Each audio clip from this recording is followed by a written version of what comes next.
Lira as a city is a baby who is barely 4 years old. She is still a baby who needs to be well nourished with a balanced diet, but by competent, matured, loving caregivers of integrity. Caregivers who are knowledgeable, intelligent, and are analytical when it comes to looking at the policy and all that will be made to run any form of government at any level, particularly here I'm referring to City East. It requires caregivers who are self-motivated, who will not be driven because of money, because of power, because of anything. There is a very big deception that the whole world is being drawn into thinking that for one to be a leader of the people, first thing you must have a lot of money, which money you should be able to dish them at any time that you are required to. Secondly, there is always a remark that politics is a dirty game. I have always disputed this and I will continue to dispute it.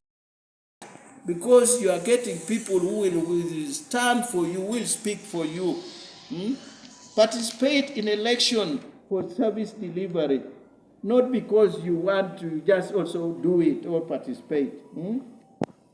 I have not come to dish any money, but I've come for service delivery.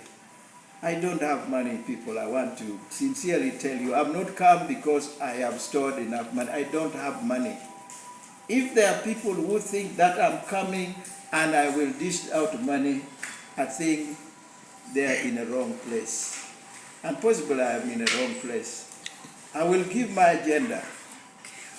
If I am not voted in, I will have played my part. I am not the loser. I will go back. I'm a psychologist. I believe in making my counseling help me. I felt I should serve my people. And I'm going to serve only for one term because I will be living, when they give me these votes, I will live when I will be up between 75 to 77 years. That will have been enough. But I will have put the right system in place that to me will withstand the test of time. That is my own argument, that is my own plea. I have a heart to serve people. I'm a man of compassion. I love to see people live well. I love to see development go. That's why, and I don't segregate, this is a young man, this is an old man. No, I want people. Because condition of living, of life must be, every man must be able to find peace where he's living and enjoy development. May God bless you. I know at this stage, I know it is a very expensive venture, but we need to begin. So I want to join people in beginning fiscal planning so that we can put things in the right places, so that there is harmony, there is proper organization, there is beauty. If it means now planting trees and putting flower gardens, that must be done. A city, when you go to it, the other time I was in Oima and Fort Photo, you can see a city of beauty. Rain is there all the time because of the trees. They have protected the environment so well. Construction is going on, but construction do not destroy this natural environment. So that is what I look forward to doing. That infrastructure should be built. But when we are building them, it must follow this trend. It must be done based on fiscal planning. For creating conducive environment for peaceful coexistence between the haves and the have-not. There are people who are still very poor. Policies must come out to protect the poor. If you don't have policies that protect the poor will lose. The poor will disappear. They will be pushed into oblivion. They will not be there. And yet they are part of us. They are our population. They constitute a greater percentage of our population. How do we transform their lives? So we should now use our resources. Those who have should use the resources to build up more resources for the poor. So that's what we look forward to having. Strengthening service delivery within the health services. There are hospitals, there are health units, but do they have regular service? Do they have medicine? Do they have all those that are required? Our workers, customer, client positive? Are they client loving? Do they love the client? This is what, a conducive policy could really give. We want to look forward to having that.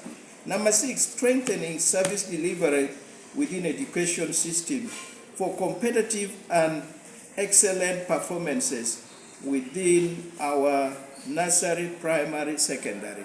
We should strengthen nursery. By the way, why our children cannot cope up with the standard of this country? Because some schools have already seen the value of opening nursery schools. So we want to make it within the district that nursery school education must be compulsory for our children, so that when they go to primary schools, they are capable of reading and writing simple structures, capable of knowing the numbers from 1 up to 50, 1 up to 100. So that's why they should learn how to read and write, so that by the time they get to primary school, they are competent enough. So this is what we look forward to having, to strengthen this, so that even service delivery, we are not only going to look at private schools as private schools. The children are not private. How do we come in to support them when it comes now to dishing out the resources that we have already accumulated? Thank you for watching Lango News channel. Please subscribe for more updates.